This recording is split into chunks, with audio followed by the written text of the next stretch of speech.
আসসালামু আলাইকুম। লুফাস কিচেন বিডির পক্ষ থেকে জানাই সবাইকে শুভেচ্ছা। আজকে আপনাদের জন্য নিয়ে আসলাম নতুন একটি রেসিপি। আসলে এই রেসিপির কথা কি বলবো? এই রেসিপিটা নিয়ে আমি নিজেও কনফিউজড। এটা কি গাজর দিয়ে তৈরি কোনো পিঠা? নাকি গাজর দিয়ে তৈরি গাজরের রসমালাই? কি বলবো? এত রসালো এবং এত মজা। আমাদের বাসার সবাই তো খেয়ে অবাক। গাজর দিয়েও এত মজার খাবার হয়? এটা পিঠা নাকি রসমালাই? তাই আপনাদের কাছে অনুরোধ রইলো, এই রেসিপিটা অবশ্যই ট্রাই করে আমাকে জানাবেন। আপনাদের কাছে কি এটা পিঠা মনে হয়েছে নাকি রসমালাই? তাহলে চলুন কথা না বাড়িয়ে রেসিপিটি শুরু করি। আমি এখন মূল রান্নায় চলে আসলাম। এখানে আমি ফ্রোজেন গাজর নিয়েছি। ফ্রোজেন করার জন্যে গাজরটাকে আমি ১ম এ ছিলে খোসা ছাড়িয়ে পরিষ্কার করে ধুয়ে সবজি কাটার দিয়ে কুচি করে গরম পানির মধ্যে ফুটন্ত গরম পানির মধ্যে দিয়ে সাথে উঠিয়ে ফেলে পরে এই গাজরটাকে ঠান্ডা করে ডিপ ফ্রিজে রেখে দিয়েছি। এভাবে আপনারা অনেকদিন পর্যন্ত বছর পর্যন্ত সংরক্ষণ করতে পারবেন। এখন আমি এই গাজরটাকে একটি মিক্সিং জারের মধ্যে নিয়ে নিয়েছি এবং এতে দিয়ে দিচ্ছি একটি এলাচ। এখন এই গাজরটাকে আমি ব্লেন্ড করে নেব। এই যে গাজরটাকে এখন আমি ব্লেন্ড করে নিয়েছি। সম্পূর্ণ একদম ব্লেন্ড করার প্রয়োজন নেই। একটু মিহি হলেই চলবে। এখন আমি চালের গুঁড়ো নিয়ে নিয়েছি। একটু খেয়াল করে দেখবেন চালের গুঁড়োগুলো একদম মিহি না, হালকা সুজির মতো আছে। আমি এখানে আতপ চালের গুঁড়ো নিয়েছি, ঘরে ভেজানো চালের গুঁড়ো নিয়েছি। আপনারা চাইলে বাহিরের কেনা চালটাও নিতে পারেন। সকল উপকরণের মাপ আমি ডেসক্রিপশন বক্সে দিয়ে রাখবো। আমি চুলাতে একটা ফ্রাই প্যান বসিয়ে দিয়েছি এবং ১ টেবিল চামচ পরিমাণ তেল দিয়ে দিয়েছি। তেলটা গরম হলে এতে গাজরের মিশ্রণটা দিয়ে ভালোভাবে ভেজে গাজরের মধ্যে যে একটা কাঁচা গন্ধ আছে এবং গাজরের মধ্যে যে পানি আছে সেটা ভালোভাবে শুকিয়ে নেব। এই সময় চুলার ফ্লেম মিডিয়ামে রাখতে হবে। একদম লোতে রাখা যাবে না এবং একদম হাই এর মধ্যেও দেওয়া যাবে না এবং অনবরত নাড়তে হবে। যাতে গাজরটা পুড়ে না যায়। ভালোভাবে নেড়ে এটার মধ্যে যে কাঁচা গন্ধ আছে সেটা এবং গাজরের পানিটা শুকিয়ে নিতে হবে। কিছুটা সময় পার হওয়ার পর গাজরের মিশ্রণটা এখন সম্পূর্ণ শুকিয়ে গেছে। এখন এটার মধ্যে আমি পরিমাণ মতো পানি দিয়ে দেব এবং ভালোভাবে এই মিশ্রণটার সাথে পানিটা মিশিয়ে নেব এবং পানিটার মধ্যে বলক তুলে নেব। এখন আপনাদের কাছে অনুরোধ রইলো, যদি এই ভিডিওটি ভালো লাগে, এই রেসিপিটা ভালো লাগে, অবশ্যই একটা লাইক করে দিবেন এবং সাবস্ক্রাইব করে পাশে থাকবেন এবং আপনাদের কোনো কিছু জানার থাকলে অবশ্যই কমেন্টে জানাবেন।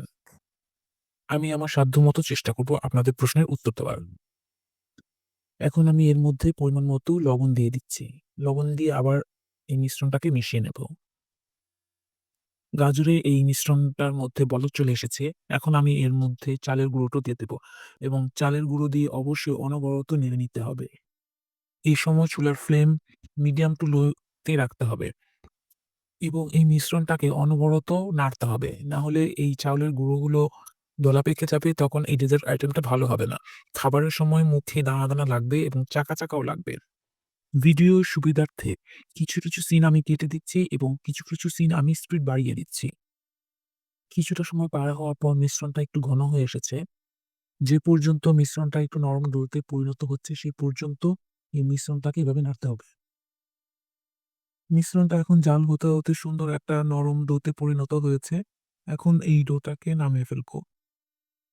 আমি এই ডোটাকে একটি বাটির মধ্যে নিয়ে নিয়েছি এবং এতে আমি ময়দা অথবা আটা, আপনাদের কাছে যেটাই থাকবে একটা দিলেই হবে।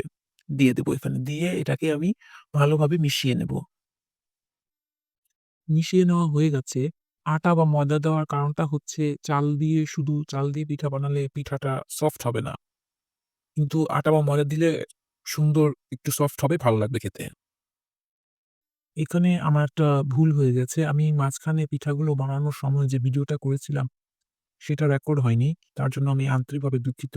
আমি এখানে সাঁচ দিয়ে ডিজাইন করে নিয়েছি। আপনারা আপনাদের পছন্দ মতো যেকোনো ডিজাইন করে নিতে পারেন। এখন এই পিঠাগুলোকে আমি তেলে ভালোভাবে ভেজে নেব। এখন আমি এই পিঠাগুলোকে ভাজতে চলে আসলাম। চুলাতে একটা ফ্রাই প্যান বসিয়ে দিয়েছি এবং পর্যাপ্ত পরিমাণে তেল দিয়ে দিয়েছি। তেলটা এমনভাবে দিতে হবে যাতে পিঠাগুলো ডুবে থাকে। আমার এখানে ফ্রাই প্যানটা একটু বড়, তাই সবগুলো পিঠা একবারেই ভাজা হয়ে যাবে। আপনারা চাইলে এই পিঠার পরিমাণ বাড়িয়ে কমিয়ে নিতে পারেন। সেক্ষেত্রে সবগুলো উপাদানই বাড়িয়ে কমিয়ে নিতে হবে। পিঠাটা ভাজার সময় অবশ্যই চুলার ফ্লেম মিডিয়াম টু হাই তে রাখতে হবে। অল্প আঁচে এই পিঠাগুলো ভাজা যাবে না, তাহলে পিঠাগুলো শক্ত হয়ে যাবে। এবং যেহেতু এখানে চালের গুঁড়াটা আগের থেকেই সিদ্ধ করা ছিল, তাই বেশি ভাজার প্রয়োজন নেই। হালকা একটু ব্রাউন কালার হলেই হবে। আমি যেভাবে আপনাদের প্রত্যেকটা টিপস দিচ্ছি, আশা করি আপনারা সেভাবেই করলে পিঠা বলেন বা রসমালাই বলেন, খুব ভালো একটা টেস্ট পাবেন। এবং এই পিঠাটা কি বলবো? যেটা আমি আগেও বলেছি, আমি নিজেও কনফিউজড যে এটা আসলে পিঠা নাকি রসমালাই। এটা একবার আপনারা তৈরি করে খেলেই বুঝবেন যে আমি কেন বলছি কথাটা। মানে এই ডেজার্ট আইটেমটার কথা কি বলবো? এত মানে ভালো লেগেছে, এত মজার।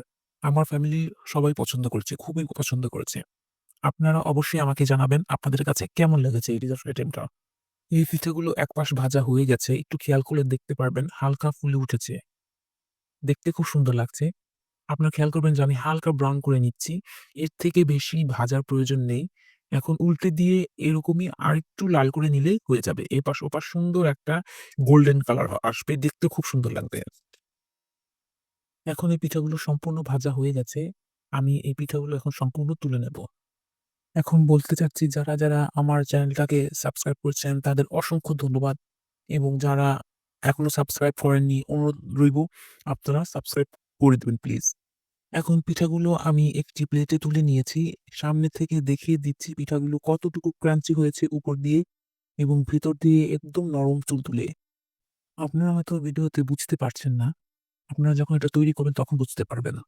আমি আরেকটা আপনাদের দেখিয়ে দিচ্ছি। আর হয়তোবা দেখতে বুঝতে পারছেন। মানে কি বলবো? ভেতরে মানে সফট একটা জুসি ভাব। আপনারা চাইলে এভাবে পিঠাটা স্ন্যাকস হিসেবে চায়ের সাথে খেতে পারেন।